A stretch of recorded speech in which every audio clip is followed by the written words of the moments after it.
The beauty of the body-based meditation, which undo meditation is that you don't start from the outside with the technique or with thinking or with any concept of achieving anything or being any different to the way you are. You simply need to return, let yourself sit for a while until you actually just feel, how does it actually feel in your body, not emotionally, but in your body right now? How does it actually feel to be you right now? Nothing more complicated than that. Mm-hmm. And when you have the right relationship with pain, you find pain not only comforting and a relief to be in contact with, but very informative, extremely informative, and a tremendous bodily intelligent guidance in our lives. You're not resistant to meditation. You're resistant to the experience of yourself. Yes. Okay? So resisting yourself is resolved through feeling the resistance that you know of. And that is a very, very important part of deepening your meditation. There's a lot to be gained from just taking proper care of yourself and discovering what it really means to feel and be the person that you're born to be, rather than the product of social conditioning.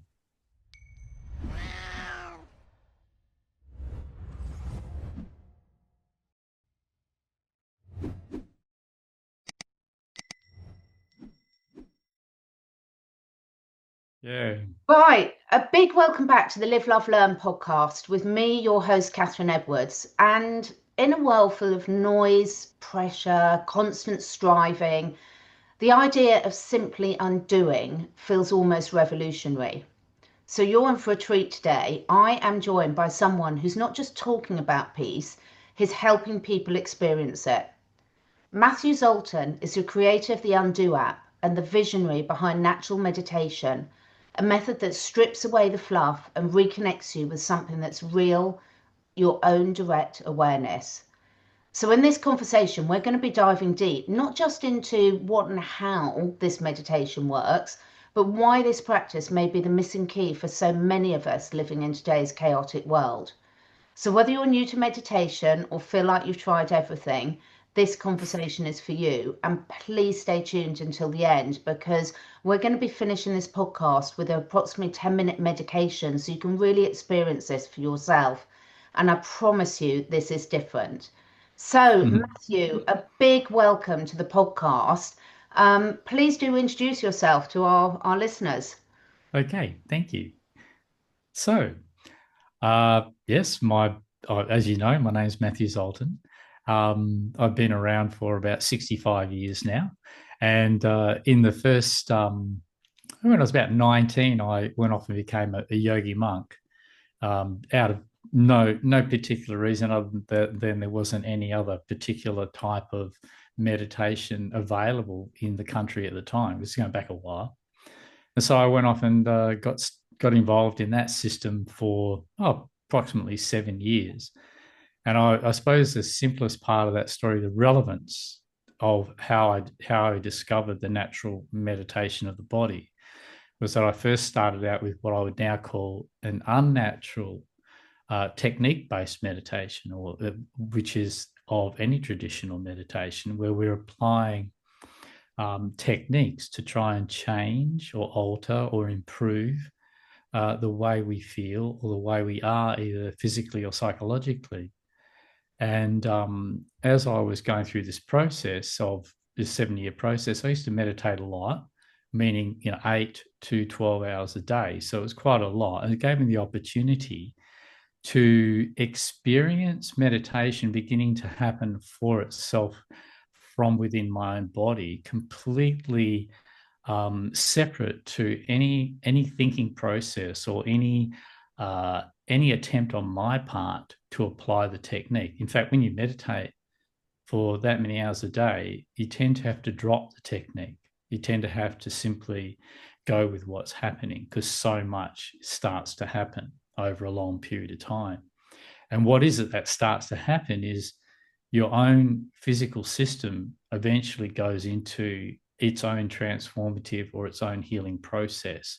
And what I mean by healing process is fairly vast, but I'll just touch on it to start with. Is one thing I found, or the main thing that I found started happening after about 3 to 4 years of this, was that I would sit with pain. Obviously, a lot of physical pain would occur when you sit for hours and hours and hours. And in that, rather than using techniques to, like, say, a labeling technique or a naming technique, which has the effect of disassociating the meditator from the pain, and therefore they feel relieved, slightly relieved. Rather than using this technique, I simply decided, no, I'm just going to let this happen. I'm going to stay completely in contact with this. It was quite interesting to see what happened once I started to do that. A whole new world of meditation opened up for me. And it was unique to me. I mean, I was living with up to 3,000 to 4,000 monks and nuns at the time, periodically. So there was plenty of discussions on our meditations. And I was also a teacher in the organization. So a lot of people would come to me, I'd talk to them. And the thing that was really interesting was to find out that what was happening in my meditation wasn't happening for other people at all. And the difference was that when I was meditating in this way, the pain would occur, and then letting the pain, or whatever condition actually that my body was in, whether it was illness or distress or pain, anxiety, whatever was happening, by just staying with the physical sensations of that pain, which was actually completely opposed to the yogic tradition, which is more a disassociation from the body rather than an integration with the body.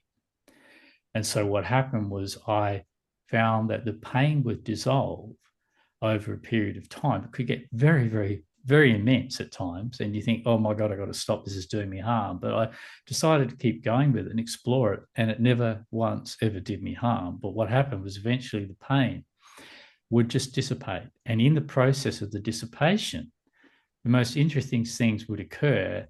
And one of those things which was common, was a flood of cognitive memory would reoccur. So a memory would come back to me, or something about my life or some situation in my life would come back to me in the form of the cognitive memory of that situation. So the interesting thing that I discovered over years was that the body was actually healing the distress that was held in my own body through some whatever life experience that I've been through. And these life experiences were often experiences that I hadn't remembered at that point. And as the pain dissolved to a degree where I was completely comfortable with the sensation of it, and it was then that the cognitive memory would simply emerge or re-emerge. And so what I was discovering from this was not only was it wasn't random. This is another important thing. It wasn't random. It was depending on where the pain was in my body, or where the sensations were happening in which particular part of my body. So specific memories would occur. So I'd have different topics coming from different parts of my body. So of course, let's say I had a sore knee, once, and then again a couple of weeks later, and then again a couple of weeks later. Each time I resolved the pain in that knee, the topic or the thought process that was revealing itself as an attitude that I was habitually holding, would always be the same in respect to the knee. And in respect to the knee, it always turned out to be some sort of stubbornness or some sort of inflexibility in the way in which I was approaching my life or moving through my life.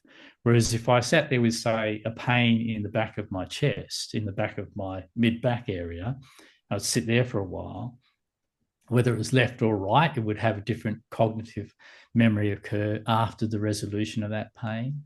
But in general, pain in the back of pain in the back of my chest or the mid-back area, again, if I had that 1 week and maybe a couple of weeks later, something else would flare up there and I have it again and again. And over time, I always noticed that over years, in fact, I would always notice that the cognitive story that would occur out of the resolution of these pains and sensations in one particular area of the body would always be of the same theme. So, for example, the mid-back was to do with whatever hurt was held in the back, whatever I was pushing to the back of my mind or the back of my heart, so to speak. And this type of hurt or distress would reoccur in my thinking, which I'd either knew about and forgotten about, or simply forgot, never even knew I had in there. And so the other thing that would happen as these types of shifts happened was that the behavior that was showing itself, for example, I talked about the knees and being a bit rigid or a bit stubborn. So after these changes would happen, so those types of behaviors related to these changes would also change, not through any volition or any willpower, but I just simply wouldn't have the feeling inside of me to act or be that way or think that way. And so over the years, I noticed this was the direct physical transformation that was happening from the inside out without any intention or any thought process or any willpower being applied, without any attention to achieve anything, to improve anything. In fact, it was very, very important that I had no intention, because any intention, I would experiment with this. Anytime I applied my normal yogic traditional intentions, this would not happen. It would block the process that the body was naturally able to go through if you allowed it. And as soon as I applied a technique, or as soon as I applied an intention to feel better or achieve a state, and we did all that stuff in those days. So, as a monk, I did all that stuff. We're constantly manipulating the way you feel through techniques of meditation. And anytime I did that, it always remained a very surface and conjured experience that was expected by using the technique, rather than the unexpected and the unconjured arising that would just surprise you straight out of your own body. So one was an outside-in approach, which was that of traditional approaches of using mental techniques or focus techniques, or even just having the intention to become enlightened. Yeah, this is enough to distract you from what your actual condition really truly was beneath your perceptions and your biases about that. So, meaning that the perceptions and the biases that we have towards certain sensations or feelings, every sensation and every feeling inside of a human being, these perceptions and these biases are, if you like, learned throughout our life and reapplied in our attitudes and our reactions to feeling certain ways. And this, in turn, taints or changes our experience of natural feelings.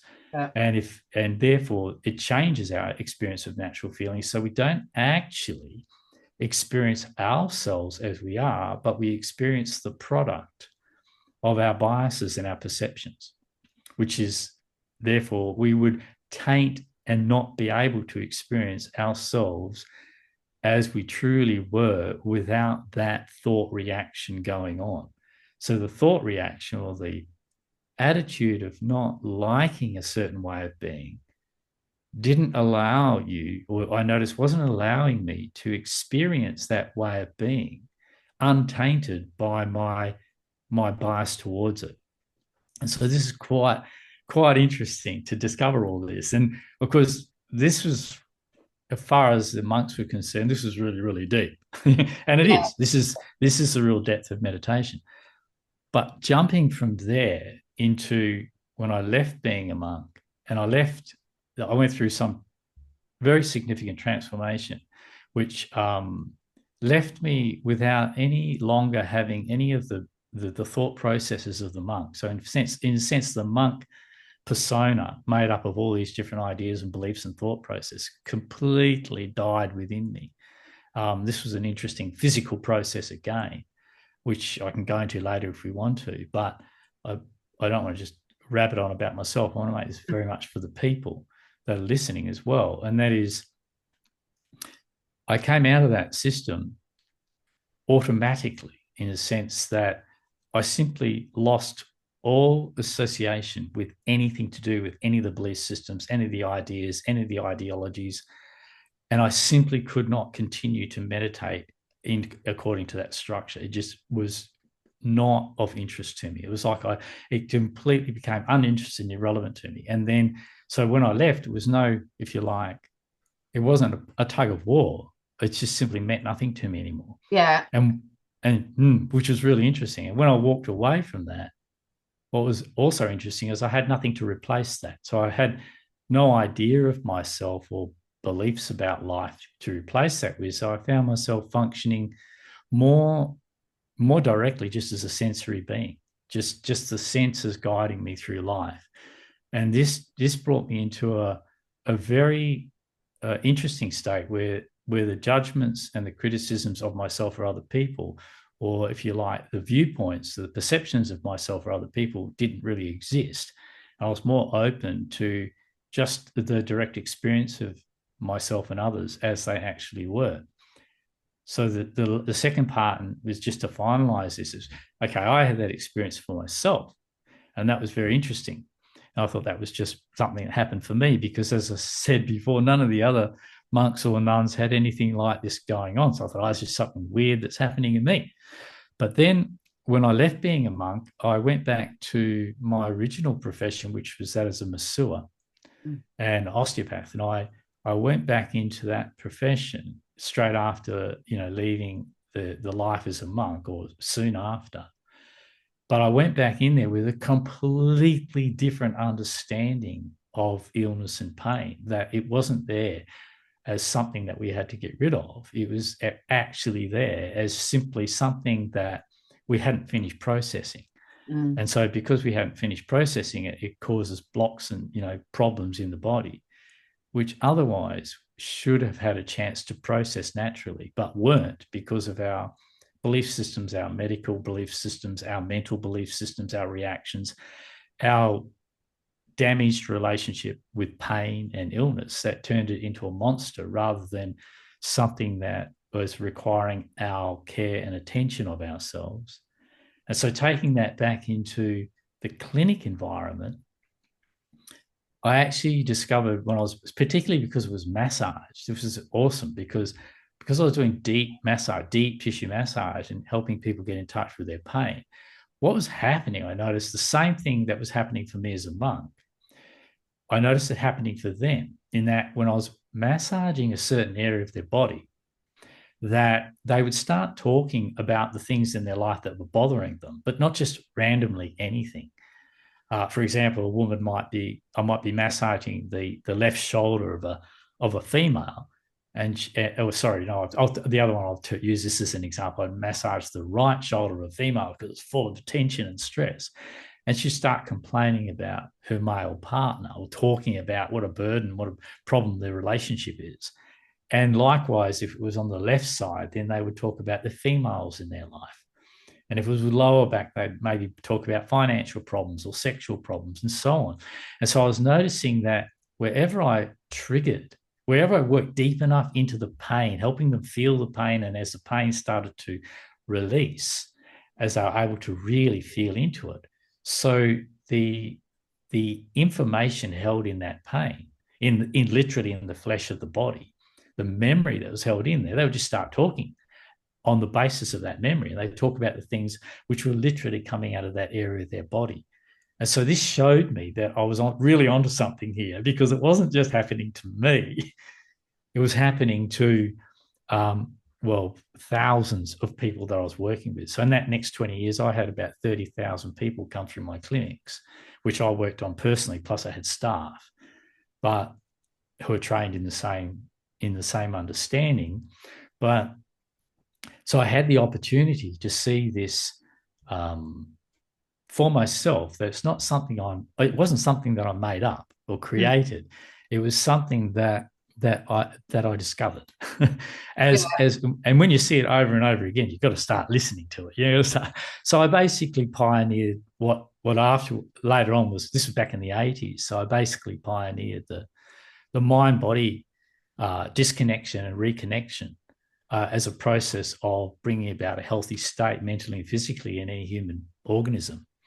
And I wrote the first book on it back then, but it wasn't very well received, mainly because it was, people were pretty ignorant in the 80s and early 90s even. They were pretty frightened of anything that might challenge the status quo of therapy. And so it caused me problems that I didn't need. So I took the book off the market and it continued that way.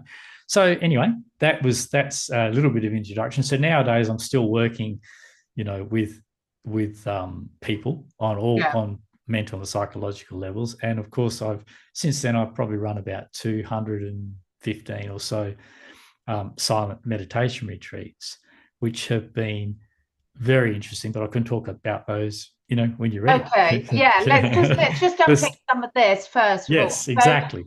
When I was doing my iridology training, and I know a lot of obviously traditional ancient practices like iridology recognize the difference between the right and the left, coming from the male and the female. So that concept is pretty ingrained, I think, through a lot of ancient healing modalities, or is very interesting. And I think a lot of us will know about Louise Hay's work. I'm not sure when she wrote that book and when she started coming out for that. But and I want to take it back to, for people listening to this, a lot of people would have heard about the emotional links to disease. And actually, I was having a very interesting discussion with someone on German New Medicine yesterday. Oh, yeah. And it wasn't a complimentary discussion on German New Medicine at all, from personal experience of what one of their loved ones had been through just using that, and it hadn't turned out well. So there's this one concept, Matthew, of understanding at an intellectual level this mind-body connection. And there's also a lot of overwhelm. A lot of people who are listening to this today will be overwhelmed by everything from what's happening globally to the direction they see their countries, the world's going in, etc.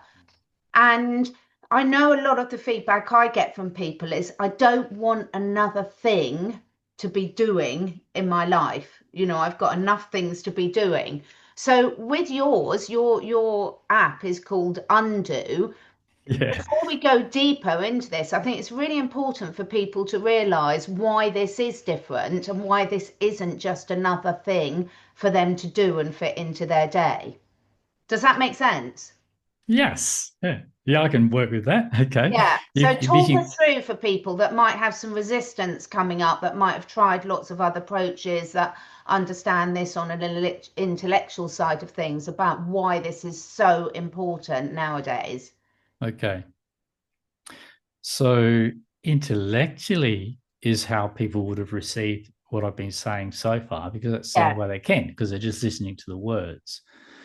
But I think the primary difference between, say, Louise Hay and German New Medicine and the way in which I've discovered it is, again, the difference between an outside-in approach, which is a thought-based approach. And I'm not saying this to criticize or compare. I'm not meaning to do that. So I'm just trying to make it less overwhelming. So the outside-in approach is meaning you're thinking about what's going on inside of you.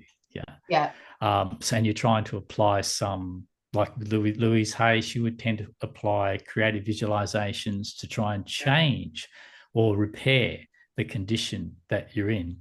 And German New Medicine, I don't think they really have a particular approach. I think they've got all sorts of ideas, but that's okay too, because it's fundamentally a map, if you like, of the mind, of thought processes and physical processes connecting. And so that's fine. But the problem with this approach of intellectually understanding, if this is happening in my elbow, then I must be doing this mentally, is that, like with what happened a bit with the Louise Hay approach, which I think came out in the late 80s as well. I'm not exactly sure, but I heard about her later on, after I'd come out of, started working my own clinic, actually. And is that we see that there's an illness here, and there isn't the inside out experience of the illness resolving itself prior to the recollection of the mental significance of that illness. So when I say as a part of, but generally when I said, like I was talking about when I was a monk, the pain would resolve, and then the significant mental recognition of what that pain was about would show itself. Or when I was massaging or working with people, as the pain or the injury resolved in their body. So it was towards the end of that process, meaning each time I'm working on them, that they would start to talk about things that were now coming to them as a result of the pain, if you like, or the tension unlocking and releasing from their body, and therefore releasing the information that was harbored in that tension or in that pain. So it's the inside out approach is more one of, rather than thinking that you have to learn something new and apply something new from the outside, which can be quite intellectually challenging, actually, and very confusing. I'll swing it around right now. And I found the primary thing that you need to do is to learn how to feel again.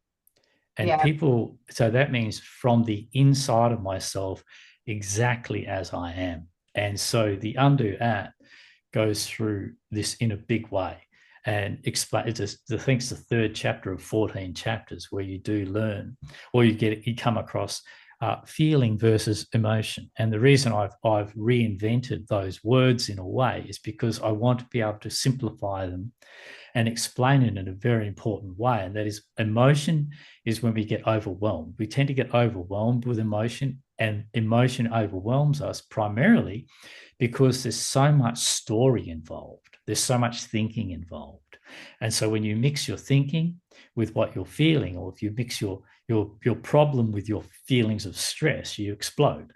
You become overwhelmed. And that's normal. That's normal for anybody. But if you can drop beneath that thought process, which I'm calling is also the emotional process, when you can drop beneath that, just coming back into the physical felt sensations, the feelings of sensations, wherever you feel them the strongest in your body.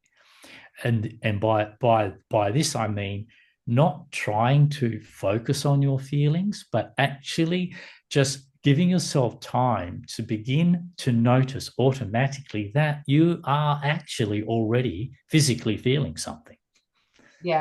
So what is already happening is actually that which is happening all the time throughout a human being's life. And that is, there is always sensation in the body. And until you're dead, as if you're alive, you have sensation.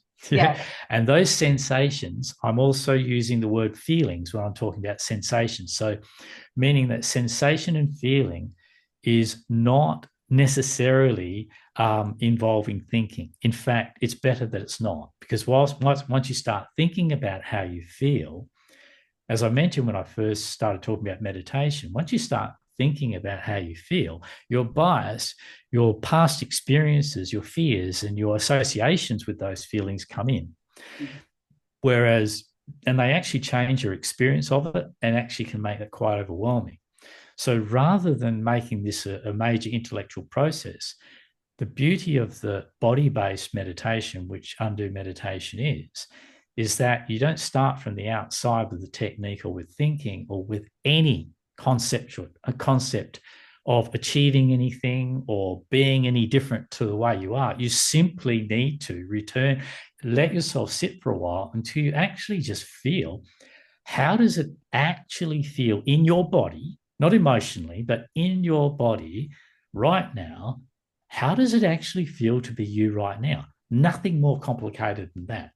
How does it actually feel to be you right now?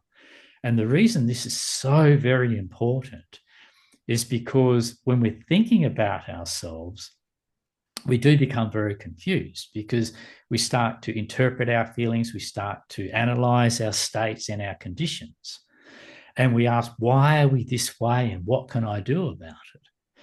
But once you simply drop back to how you actually feel in your body, you come into contact with yourself in a way which you have no choice to change. You have no control over that. That is, if you like, the introspective nature of the human organism, is that which is beneath our conscious thinking and just in the felt sense of us, just in the feeling of us, is not knowable in the way that we know it. It's not knowable by thinking about it in the way that we know ourselves as a body. And the way so how do I know myself as a body? Well, right now, if I say, are you hungry right now? And what would you have to do to answer that question? You would have to refer to an actual sensation in your stomach to actually know whether you're hungry or not. And so that's like an introspective intelligence, an intelligence that is there at a sensory level only. And then based on that sensory intelligence, I then bring in my mental intelligence and I interpret that feeling in my stomach as, oh, yes, I already know I'm hungry. The body knows when it's hungry. And then thinking says, I'm hungry. So it's very much later on.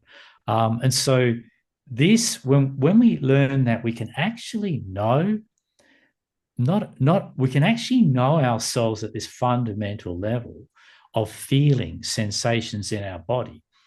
And using this body-based meditation and a lot of the information in there to help break down your belief systems and the preconceived notions that you may have about yourself as a human being that have been trained into you, to drop them, not to replace them with anything new, but to drop those to some extent, to enough extent that you're able to start beginning to really feel again, which most people do not know how to do. They don't know what feeling is. They don't know the significance of feeling because thinking has played a much more predominant role in our lives. And I turn this upside down, where rather than, for me, my primary function is that firstly, I am feeling and sensing. And secondly, I am thinking. And most people would be thinking and then figure out that, I'm feeling something. So I want to turn this upside down because our natural state is actually that we should be feeling, that we need to be feeling, because without being able to feel, if I'm numbed out or disconnected from myself as a body, then I really don't know how I am right now. And in that, to know what I need to be able to feel. If I'm cold, how do I know I'm cold, and to what degree I'm cold? Whether I need to rug up, whether it's dangerous because I'm in the snow and my feet are freezing or not. How do I know this? The only way I can know this is to feel it. Yeah. So my feelings are incredibly, incredibly intelligent things. That's why I call natural intelligence. The natural intelligence of the body has got nothing to do with thinking. It's entirely to do with feeling and sensation. So, but when we feel a sensation, as we learn to be with the sensations that are already there in our own body, then what we're learning to be with is actually the understanding of how we are right now, of what we need right now. And actually, the other interesting thing is that say I'm feeling distressed right now. I find out, how do you feel right now? I feel really distressed. So in feeling that distress, I can ask mentally, why am I distressed? What can I do about it? And this is a typical psychological approach, if you like. Yeah. And then we think about it more and we become either more distressed or more distracted from the feeling of distress that is there in our body. Or we can just feel the distress in our body as it is. Now, the interesting thing about this is just to keep it simple, actually, I'll round it up, make it simple, is that within feeling, there is knowing ourselves as we are, there's knowing our needs as we are, but there's also, because we are feeling ourselves as we are, the feeling of ourselves, whether it be distress or pain or whatever it is, we are, from that, just feeling it, we are activating and staying with the healing process of that feeling. So if I'm distressed and I just feel the distress, what will happen is that distress will dissipate. simply because I'm feeling it. If I go back to thinking about it and trying to work how to fix it, I will not stay in contact with the distress as it is, and it won't dissipate. I'll actually increase that distress, which is what typically happens with psychoanalysis, is we actually increase our worries about ourselves. Completely. And we end up becoming overwhelmed. So to round this off, the beauty of the simplicity of this natural meditation of the body, that the body is doing all the time. I'm just calling it meditation for the sake of it, really. Yeah. What is the body doing all the time that we completely disconnect from because we think too much, we think unnecessarily too much? Yeah. Is that the body is always in a state of its own sensory existence, always in the sense of its own existence, always feeling how it is. And in the feeling of it, how it is, it knows how it is, it knows its needs. But the crucial thing is it is healing. If you are feeling any sensation, any condition, you are enabling the healing process to be maximized, to operate unhindered by your suppressions, your disassociations, and your mental reactions and avoidance of that. I'm going to unpack that if you want, but yes, no, you good. might want to say something first. A few questions on that. So go. My listeners are very much on the line of they've done a lot of work on themselves, a lot of work in terms of trying to work out what is going on in the world and why they find it so difficult to really understand what can we be doing. So we've got that fine line between, there's two examples here. I'm going to give you both and then you can beautiful how you find it relevant. This is great. I knew this was going to be great today. Go on. You've got, for me, like as a parent of 2- and 4-legged creatures, it's my role to understand certain things about the world to help make good decisions until my children or animals are old enough or able to make their own decisions. So a classic example would be that is if you don't know that fluoride could be really harmful, you could quite happily take fluoride. And if you don't understand that certain interventions were on YouTube here, so for everyone listening on a podcast, I'm tapping my am and talking about jibby jabs and things. If you don't understand what's in some of those, it's very hard to make decisions that could protect your loved ones or yourself. So in one respect, you've got that intellectual process of trying to understand, because most people listening to this are not psychopaths and wouldn't realize that there's all these poisons all around us. Then on the other side of things, we've got this influence of but only think positive things, only put positive that manifest in the world what you want to happen, whilst you're sitting there watching people being blown up in Gaza, and that's one example. So a lot of us mortal humans are suffering with a dilemma of what can we be doing? Where can we be putting our attention? Talk us through how your process really helps people that are in that dilemma. Yeah, very good. The main driving force that you are talking about there, which without necessarily being aware of other people listening as well, I think you probably are, but in case you're not, is that the main driving force of our many concerns is pain. And pain is something that we have a very distorted relationship with, and it's something that I have a very unique understanding of something I've worked with my entire adult life. And when you have the right relationship with pain, you find pain not only comforting and a relief to be in contact with, but very informative, extremely informative, and a tremendous bodily intelligent guidance in our lives. So pain and distress, I'm just using those two words, which is pain, I'm meaning both physically and psychological. I actually bring the two together. I was just about to ask that, yeah. So whether it's physical or psychological pain, to me, you cannot separate the two. Yeah, it's just so when I talk about pain, it's very good to make these words clear. When I talk about pain, I'm talking about anything that upsets you, that physically hurts you, that emotionally distresses you, that causes you to worry. I'm talking about pain inside of you that you may not understand from your childhood, that you've just been feeling a certain way because of some trauma in the past, and you only know that trauma in how it feels to be you, but you don't know what the hell made you like that. You don't have any cognitive memory. So this is pain. Anything where you find yourself distressed and reactionary, that's your pain. Yeah. So being not necessarily comfortable, but not being reactionary and at odds with having pain and distress in our lives, I think is ultimately the mature state of any human being. Yeah.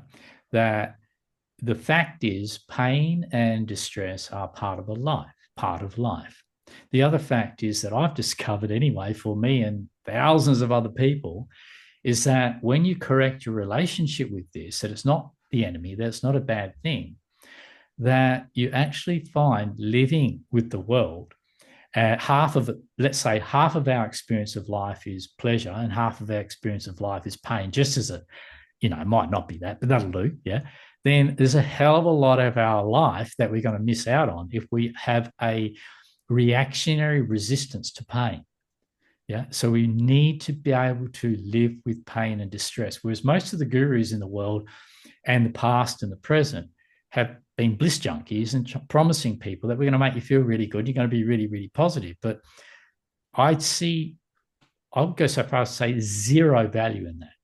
Because once you're able to be with yourself as you are, regardless of how you are, regardless of whether you feel pleasure or pain, if you're able to be with that exactly as you are, that's what becomes significant for you.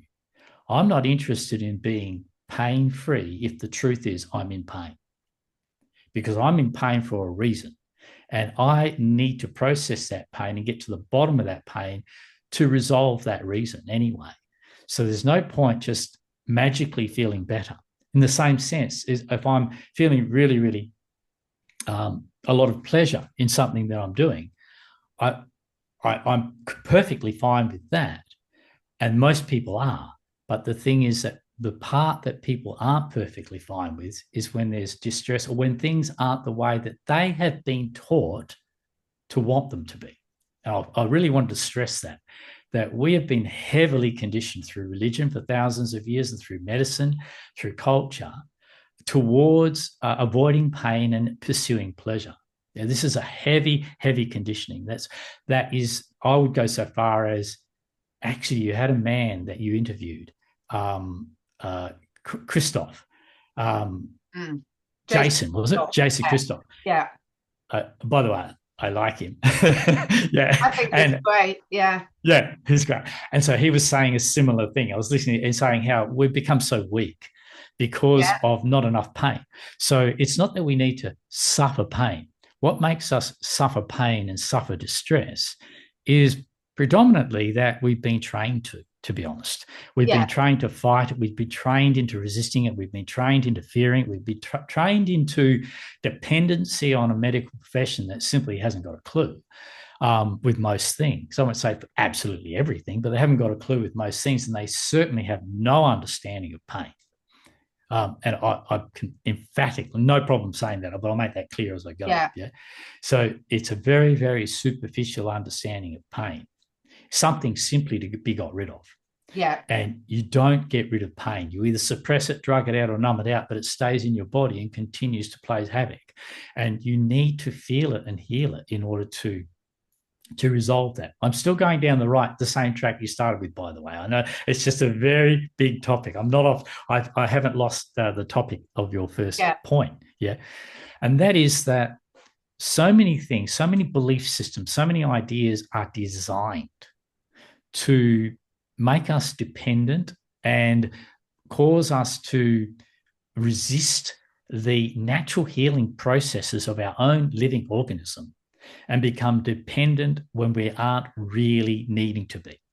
And that is I mean, I'm 65 years old. I'm pretty damn healthy, and I've only been sick twice in my life, and both times was either because of poisoning from a dentist or damage from a doctor. Otherwise, I've never been sick, So it's because, and why? Well, actually, I heard Christoph say this as well, Jason, I should say.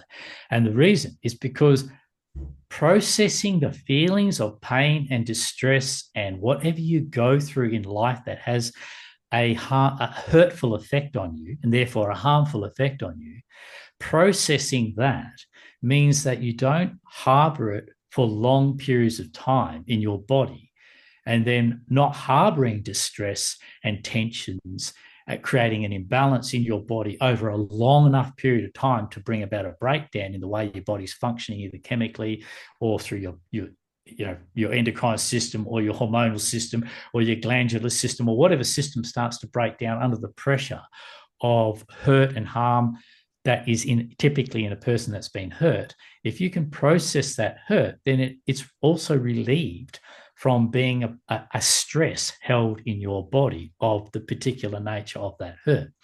And this is why suppressed trauma is such a problem, because suppressed trauma is stuck inside there with no access to it that they know of. But I know how to heal trauma. And I can talk about that later, but how people can heal their own trauma. But it's essentially the same thing. By getting in touch with the feeling, and being with the feeling, you start to process that feeling. Like if a child falls over and hurts themselves, what is the natural automatic thing that the body does is it has a good old cry. Yeah. And how long do they cry for? Do they cry for 10 minutes, 5 minutes, 20 minutes? They cry as long as they need to, depending on how much they need to resolve. Yeah, how much shock there is, how much pain there is, how much fear there is. And accordingly, as they feel, when they're crying, they're actually physically feeling distress. Yeah. They're physically feeling that and relieving that from the body. Well, what I'm talking about is crying without crying, which is for an adult, it's nothing wrong with crying, but I'm saying crying without crying means I'm feeling the distress. But because I'm an adult, I don't burst into tears quite so easily unless I'm a traumatized person, but I don't burst into tears quite so easily. It takes a lot for an adult to burst into tears mainly because they suppress their pain, but in feeling their pain, if they know how to feel their pain, they are processing that pain as they're going, as a feeling. And when the feeling dissipates, they relax, and it's gone from the body. Now, hi everyone, it's Catherine here, and before I dive into today's episode, I want to really quickly share something that's so important to me. I love hosting this podcast because it allows us all to explore those big questions, challenge our programming, and uncover the natural truths that truly empower us. But did you know my real passion's working one-on-one with animals and people, helping you or your animal cut through the noise, find the root cause of imbalances, stress, illnesses, or really just create a personalized plan that actually works for you. So whether you're here for your own healing or you're a dedicated animal guardian, wanting the very best for your dog, cat, horse, any four-legged or scaled or winged companion, I'm here for you both. I work with animals and humans, but I especially love helping the animals thrive. That is my real happy place. So my recharge and reset consultations and online courses are packed with practical tools, printable resources, lifelong access, and the main thing is you'll never feel alone on this journey. And they work. Just head over to my website and check out the testimonials. So if you're really ready to take action and not just listen, head over to CatherineEdwards.life, that's Catherine with the C and .life at the end, and explore my courses and consults. Or if you want to, book a free 15-minute chat to see if I can help, because it's really important we stop outsourcing our health, really look after our animal companions better than before, and start leading by example. Now back to the podcast. Thank you. The question you brought up, because we are so afraid to be in pain or in distress, because we have such a poor relationship with our own pain and distress, then when something goes on outside of us that is distressful, what it makes us feel is our own unresolved pain and distress. It triggers if you like. It triggers our own unhealed aspects of ourselves. And that unhealed aspects of ourselves flare into life, come to life, to be part of our fearful or confused reaction to what's going on in the world outside of us. So if we've been hurt as a person, had a hard life, then when we've been brought up, let's say, to expect that we can trust our physician, or we've been brought up to expect we can trust our government, and so many people have. And then we find out that the government are liars and the physicians are insane. I'm not meaning all physicians. So I'm just using that. And we freak out because that has become our support system. And then because we no longer have our own support system functioning, it's still there. We're just not knowing how to access it and use it.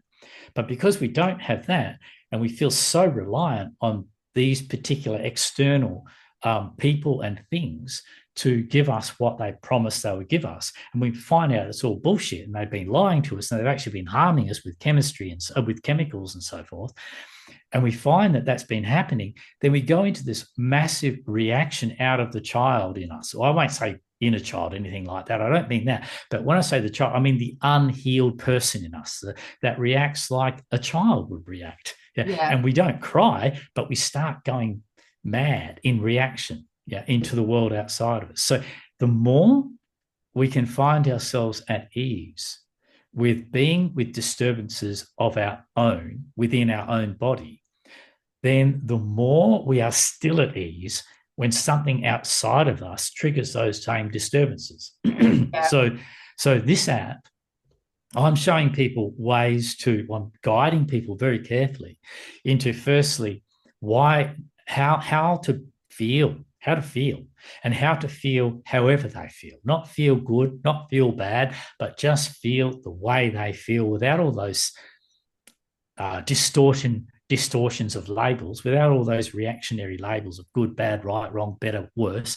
Just simply, how do you feel? What is the truth of how it is to be you right now?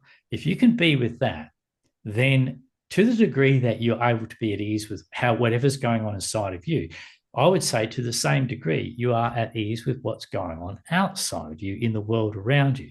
So on that feeling level, you're able to cope. Now, if you can cope on the feeling level, then you're able to think more clearly about, like you said, what's going to happen to my child, what's going to happen to my dogs or my animals, as things go on.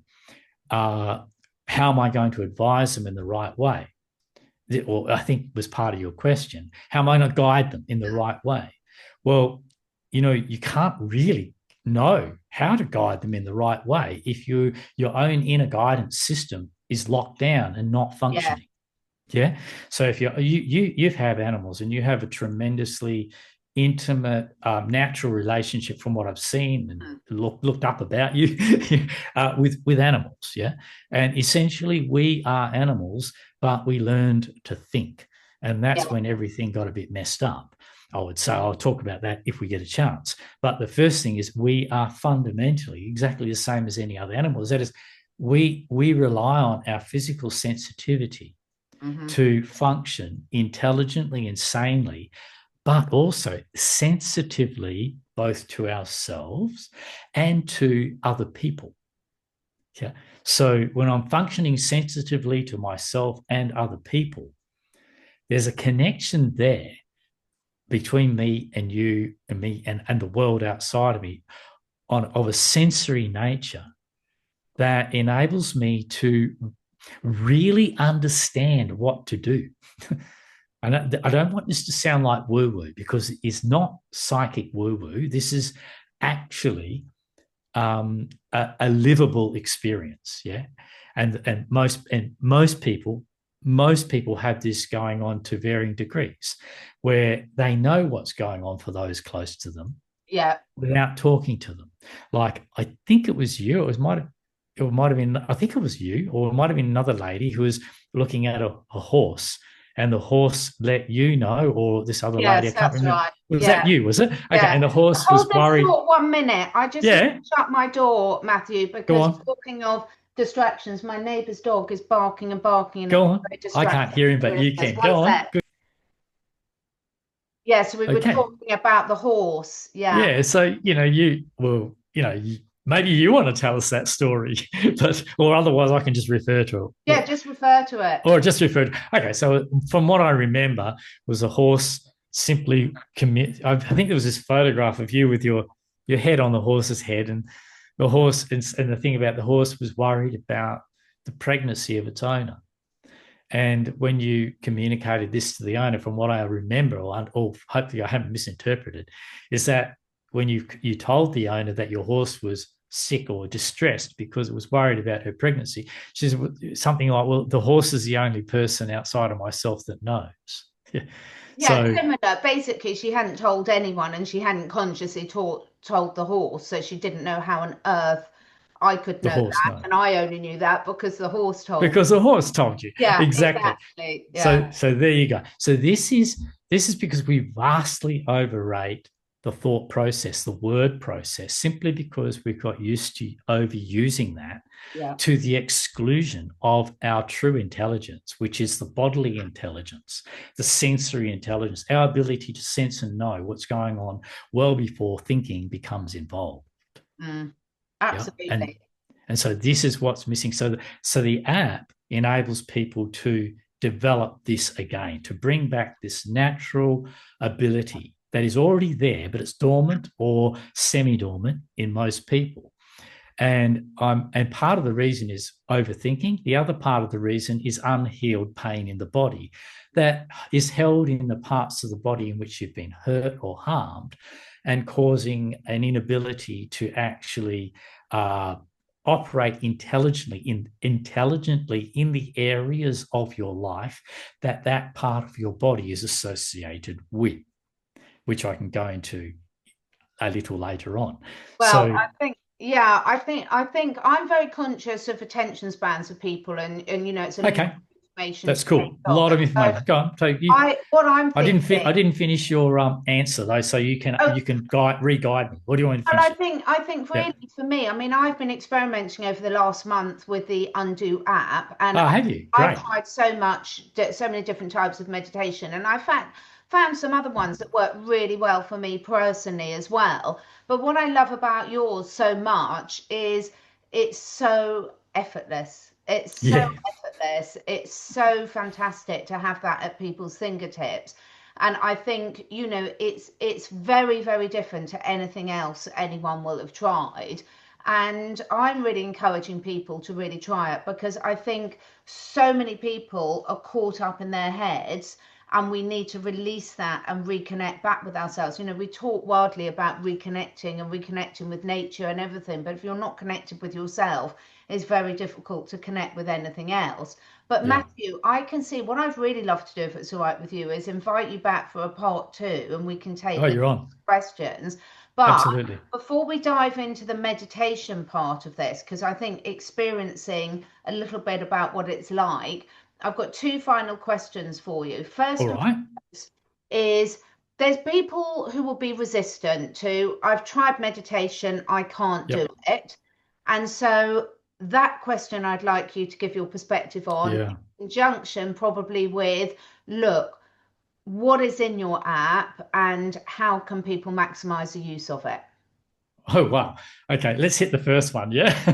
So the first one is a very good question, actually. And it's a question that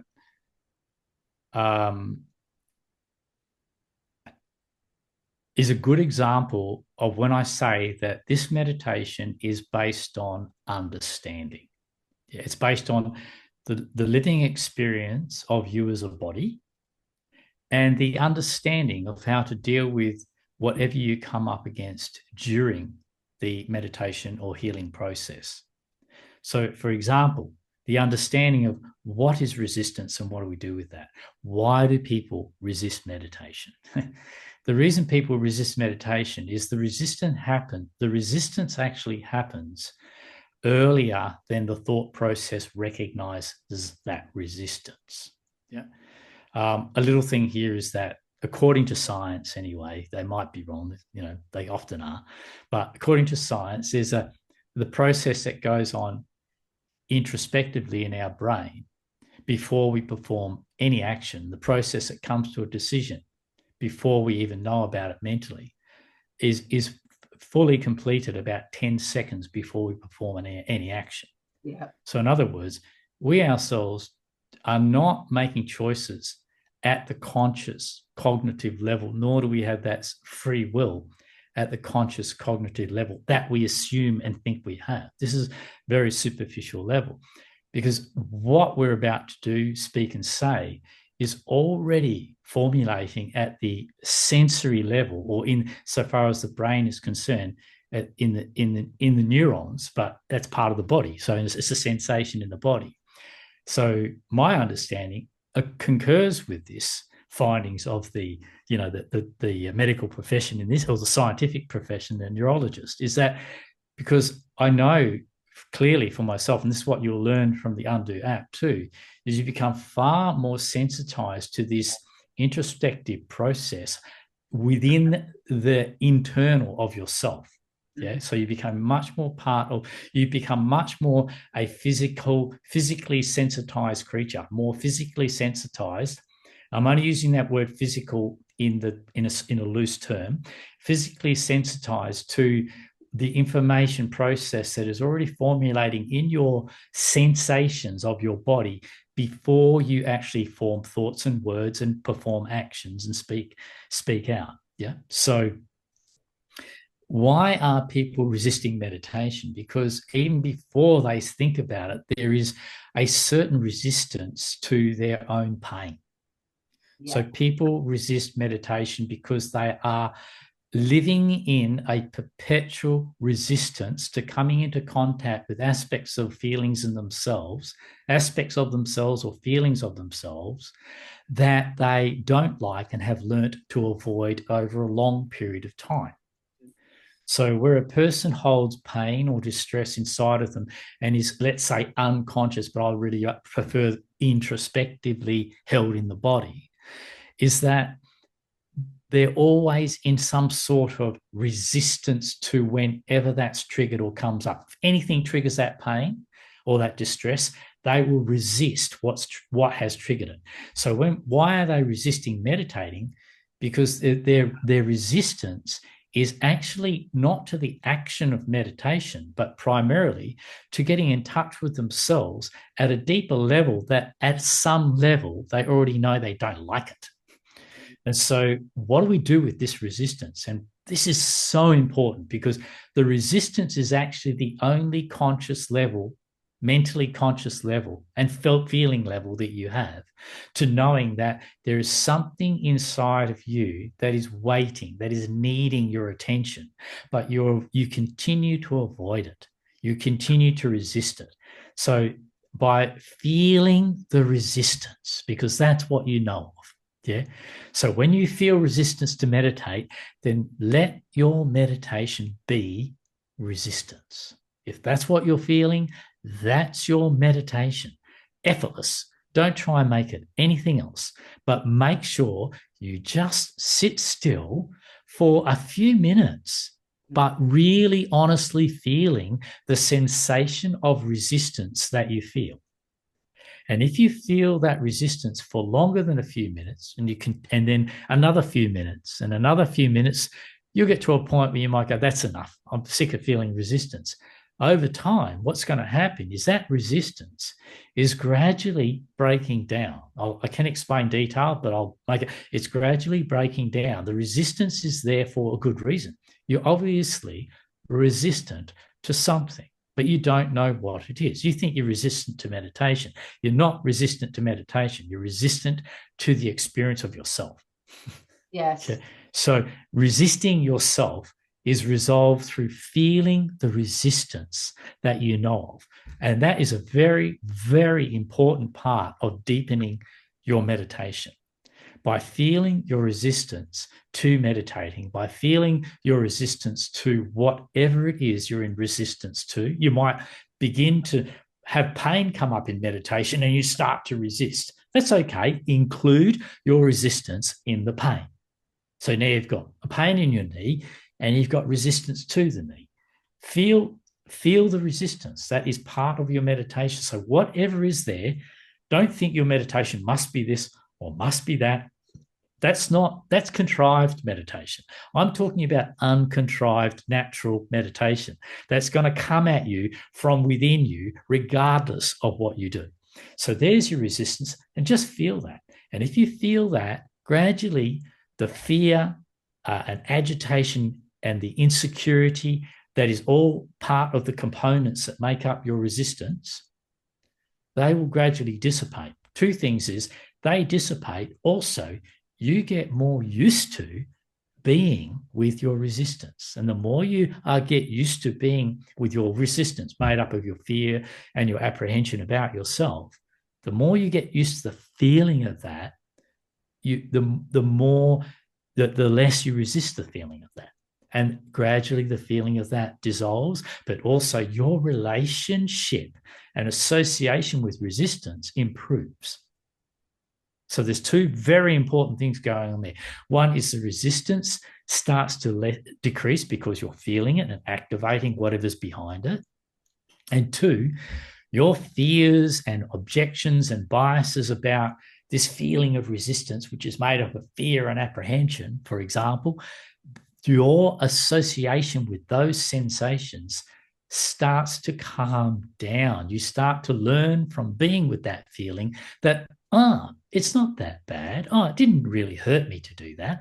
And actually, after feeling my resistance for 5 minutes, and getting up and walking away, I actually feel a bit better. And that's what will happen.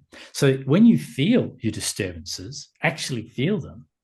When your meditation is at half an hour or 10 minutes or 20 minutes or an hour or 2 hours of disturbance, and you're feeling that disturbance through your body, the key is feeling it in your body.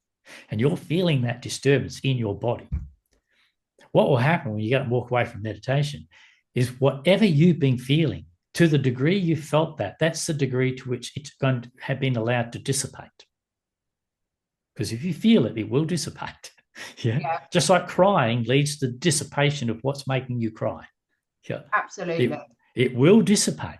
So you get up from a bloody awful meditation, as you might call it, to begin with, until you mature in your meditation, you go, wow, that was a very significant meditation. I was really distressed. And as the distress gradually dissipates, and if you're still there at the end, but you get up and you get on with your day, and you find there's a big load off because you have actually been there with that meditation. So you're not trying to achieve anything. This is very important. The biggest flaw in traditional meditation is the mythical idea of reaching some type of enlightenment and some amazing goal at the end of it all. When you put a goal there, you've got pressure and you're future orientated, even if you're not mentally thinking that. So it's not a goal to achieve. It's merely coming back to what you already are and knowing that as it is. I mean, the thing is, you might drop dead tomorrow. So if you don't get to know yourself as you are now, your chances are over. Yeah. So you've only got now, and you've only got yourself as you are now. So that was the first part, was resistance. The second part, the app. Yeah. Just briefly run us through the app. Okay. I'll briefly expect. Yeah. All right. So when you get into this app, it is a combination of education, which is my voice, and also you can read at the same time. And that's important because it goes through a 14-chapter process where the first, you learn about reactions, mental reactions, as I was talking about earlier. Rather than reacting out of your distress to the world, you recognize what reaction and projection is, but then you also come back to the driving force of disturbance as feelings in your bodies that drive that reaction, which helps you dissipate the reaction and just accept the fact of your world as it is rather than live in reaction to it. So that's very, very important.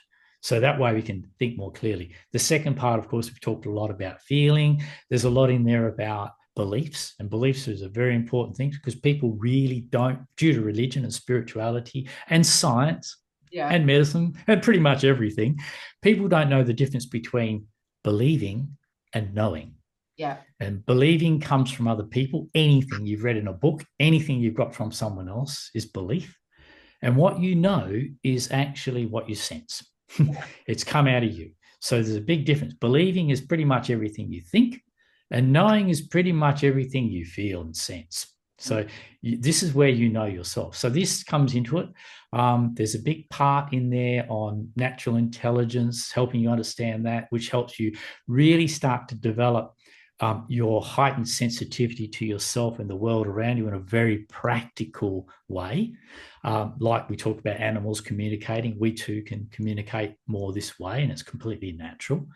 There's an important part in there, which is on the mind-body connection. And I also have a separate section in there where you can actually click on a body condition or a body part, and it will take you to an explanation of what thought process or emotion or trauma would be playing out in that physical condition, or what that physical condition is related to as a thought process or a feeling. So it's just whether it's you start with the body, or you can start with I'm feeling I'm feeling grief. And it's like, okay, feeling grief. I'm trying to grieve. Okay, where is grieving? You'll find that in your lungs. Mm-hmm. So it will help them go, oh, yeah, I do feel that in my lungs. And then so you've got this little part of that you can actually self-diagnose. And then there's meditations with each and every body part condition that there's 65 meditations in there to each particular condition that you can use that actually is quite effective to help you go through your own mini healing process. But the idea of it is not to get you stuck into the intellectualization of the whole mind-body concept, but get you back into just getting used to coming back to the feeling and the felt sense of yourself in the body and resolving it from there. And so this and learning to listen to your body, it's just a way of getting you used to the language of the body until you go into it for and from yourself. And then there is some more challenging, there's a significance of pain, which changes your relationship and understanding of pain. The significance of illness does the same thing. Probably the most challenging one is the mind myth that exposes the greatest con, what I say is the greatest con ever, and that is that there is a mind, a mythical mind. And when you see through that, you realize we only invent this concept of a mind that thinks because we don't really understand how the body does all the thinking, how the body produces thought. When you understand how the body produces thought, this can be understood and experienced for each individual for themselves. Where when it comes to a mind that thinks, nobody, you, me, none of us have ever found a mind. We go looking for one, we can't find it. It's an idea. There's not actually a mind there to find. We can think about, there's thoughts about a mind, ideas about a mind, but where is this mind? Yeah. So it's not there. So the thing is, everything that's mystical tends to be unachievable. Everything that I've brought this back to is demystifying meditation, enlightenment, and healing, demystifying it so that people can see it for and from themselves, not believe it from me, but find it for and from themselves. So this is and the final one is on stop harming yourself. This is a very enlightening chapter because it brings us back to what I find is the development of the sensitivity of the living, or the redevelopment, the reawakening of the sensitivity of the living organism that we are, also makes us so sensitized to other people that we are then sensitized to the effects we have on other people to the point that we can't do them harm without feeling tremendous disturbance and harm in our own being. So consequently, this sorts out the problem of needing rules and regulations and morals and belief systems to make us stop hurting one another. It brings us back to a sensitivity in our body that makes it more uncomfortable for me to harm you or treat you badly than it is to be with the disturbance. Than it is to It makes it more disturbing for me to be with that disturbance. That prevents me from doing what I do to you when I'm otherwise desensitized to the effects it's having both in you and in me. So this is final part is just a little hint of where this can go, that we can actually, this is actually a solution, not a reaction to the world out there and complaining. I'm not saying don't complain about it. There's plenty to complain about, but you get caught in that. You're playing the game. You're caught in the whole reactionary game. I don't see that really as a solution. Yes, we need to know that there's fluorides in our water and there's toxins in and drugs about. You need to know that shit, but you don't need to get upset about it. Yeah. I only need to know that for my information so that I go, okay, I'm not doing that. Yeah. You don't have to get upset about it. You don't have to complain about it. Just, okay, I'm not doing it. Yeah. But what I have found, and as a last note, is that my own sensitivity has enabled me to just know when something is a lie. When I was in the 90s and the whole AIDS myth blew up out of proportion, I had AIDS clients coming to me all the time. I was massaging, so my fluids were mixing with their fluids because they're sweating and I'm sweating and whatever. I was massaging AIDS clients every single day, or not every single day, but every week of of that 10-year period. And I didn't know intellectually that it was a lot of bullshit, but I knew at a sensory level that something about this doesn't fit.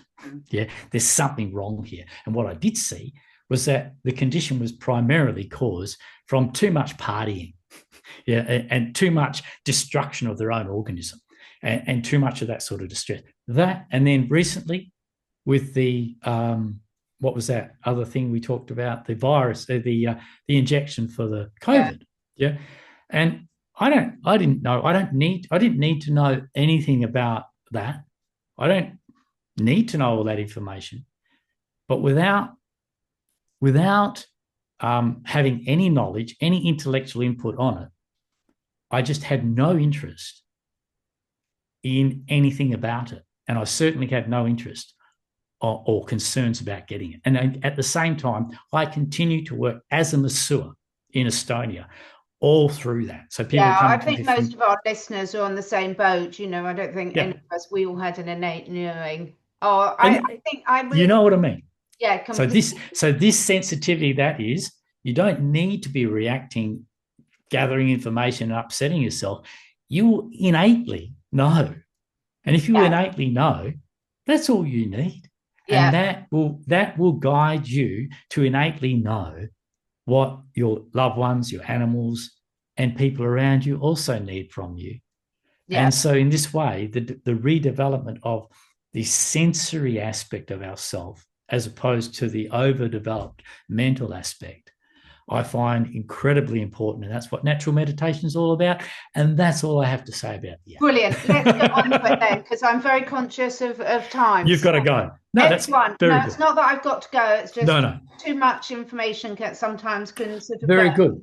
I'd love to come back. I would love to come back on any level. I love it, because I've got loads more questions, but I really want everyone, Matthew, to experience this. So would you be kind enough to tell us about, with an experience, 5 minutes, absolutely, minutes, whatever you're drawn to, just so that everyone who's listening, now if you're driving a car whilst you're listening to this, pause and do it when you get home. But if not, I just want people to just get a little feel of what to offer, because it's fantastic. Awesome. Thank you, Matthew. Good. My pleasure. And I guess all the details of how to get the app and also forth, you'll put that in the footnotes, so I don't need to say anything. It will all be in the footnotes. It will all be in the description box. Good. And everyone will do that. But yes. So all I'm going to do is give them a meditation and we'll say bye-bye. Is that correct?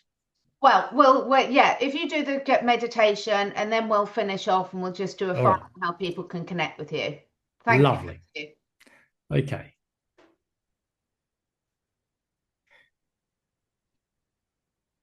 So put aside for now, just don't even try to think about everything you've been listening to. Your body has taken it in for sure. So all I want you to do is come back to how you actually feel all through your body right now. However it feels in your body is known as the various sensations on your skin, deeper into your flesh, the temperature of your body, whether there's any discomfort or even any agitation from listening to this podcast.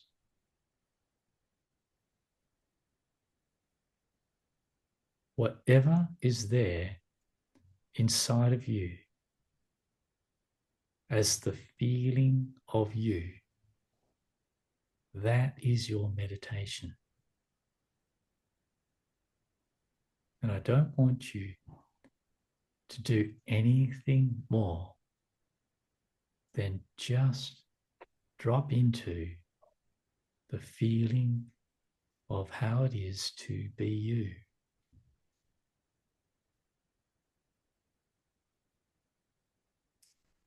Not what you think how it is, not what you think of yourself,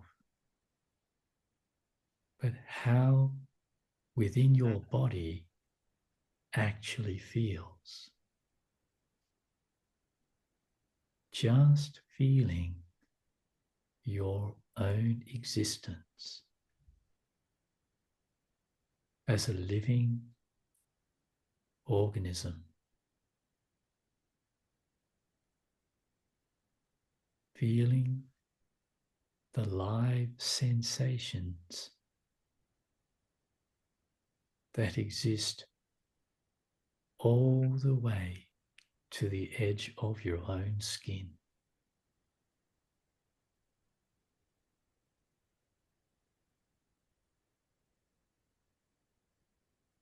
Whatever part of your body stands out the most, whatever part feels the strongest or the most disturbed or the most obvious, that part is drawing your attention, drawing you into the feeling of that particular part.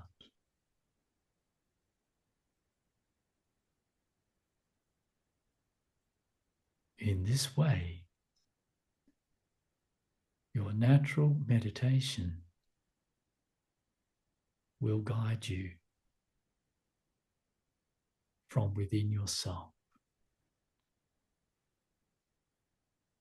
Whatever and wherever there is a feeling of you, just feel that.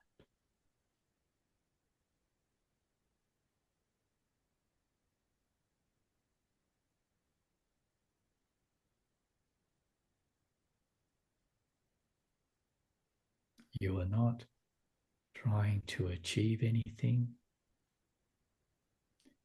and you are not doing anything unfamiliar to the body of you.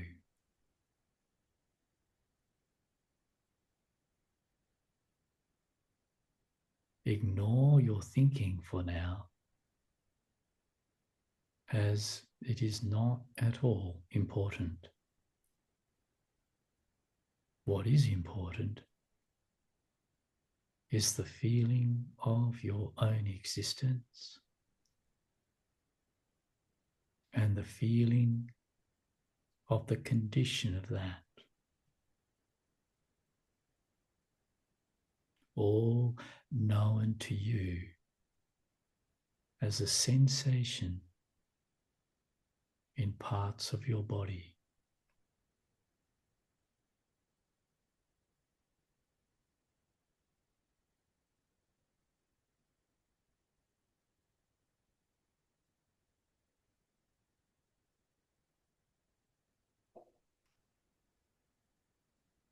Now, notice what's happening from inside your ears.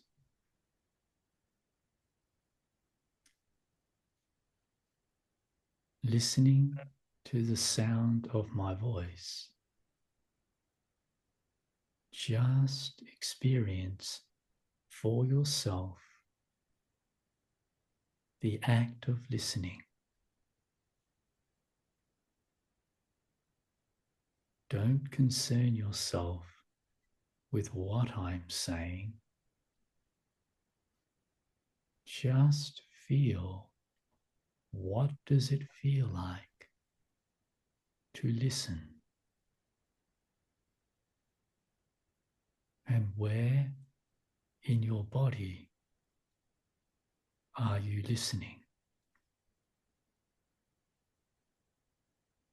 Just inside your ears. Just listening.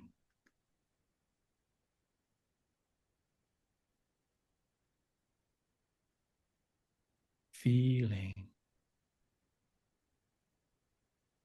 the action of listening. Feeling inside your ears.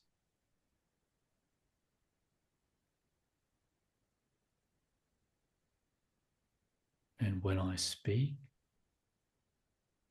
there is a vibration.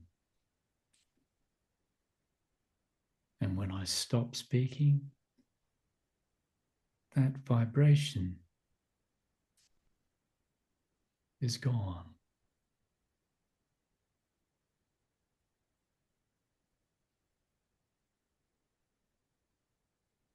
You are listening and vibrating to the tone of my voice.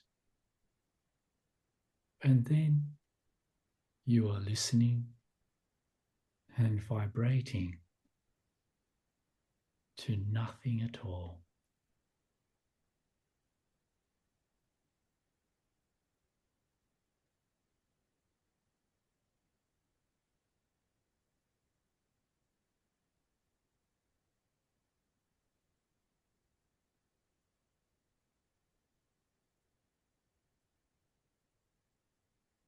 Now, you can bring your attention to the surface of your skin, not as a thought concentration, but from inside the skin itself, feeling this covering of your entire body,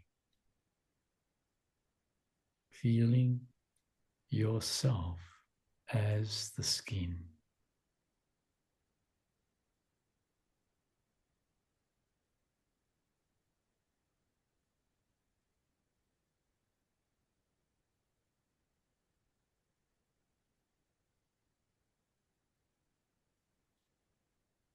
As your first contact with the world outside your body.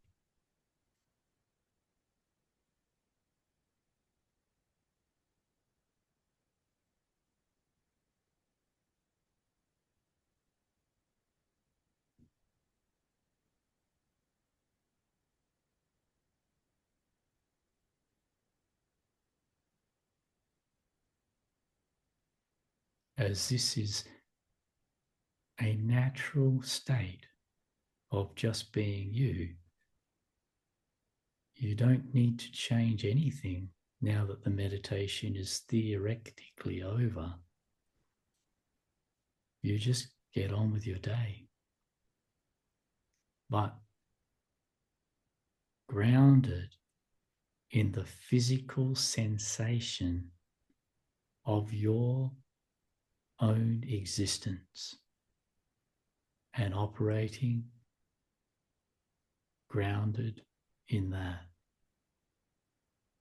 Okay, so I'll let you all go. That's enough for now. Wow, that was amazing, Matthew. What a perfect way to end part one. I would just like to say to anyone listening to this, I've been experimenting with the Undo app just for a few weeks now. It's brilliant. It's transformational. It's different, it's effortless. I really do want to get that across. Matthew, thank you so much for your time today. All the links of how everyone can connect in with you will be below. Have you got any final words that you want to leave people with? Let's see. Okay, just quickly. Yeah. I really do encourage you to download the app. I'm not from the perspective of me selling it to you. That's not the reason I created it, although I do sell it. But because from what I've said to you today, you can be entertained by a podcast like this and walk away and forget all about it, thinking that was great, but it won't last because it's just a conversation. But the idea of the app is so that you can take it away,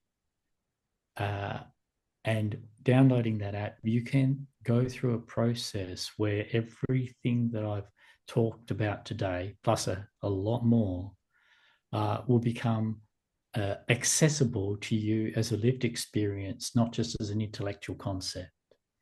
And that's when it really starts to make a difference to your mental and physical health, your relationships with other people, your sensitivity, and as you heal more and more, you actually find that your intelligence will increase more and more. So there's a lot to be gained from just taking proper care of yourself and discovering what it really means to feel and be the person that you're born to be, rather than the product of social conditioning. So thanks for listening. And I hope you take that further. That's such wise words. Thank you so much for your time today, Matthew. I've absolutely loved it. For everyone listening, thank you so much for your time, for being here with us. It's people like you that take the time to listen to conversations like this that are not only going to change your world for the better, but that will resonate out for every other being that you interact with. So thank you so much, everyone. We appreciate you being here so much. Don't be shy about leaving comments. Please don't be shy about asking questions. And I would be delighted to invite Matthew back for a part 2 to answer any of those questions. Thank you, Matthew. Thank you so much for taking the time to listen. And if you feel inspired, please do share with your friends and family. This helps us spread the word and also helps me encourage some exciting new guests to take part in this podcast. And above all, stay curious and stay free.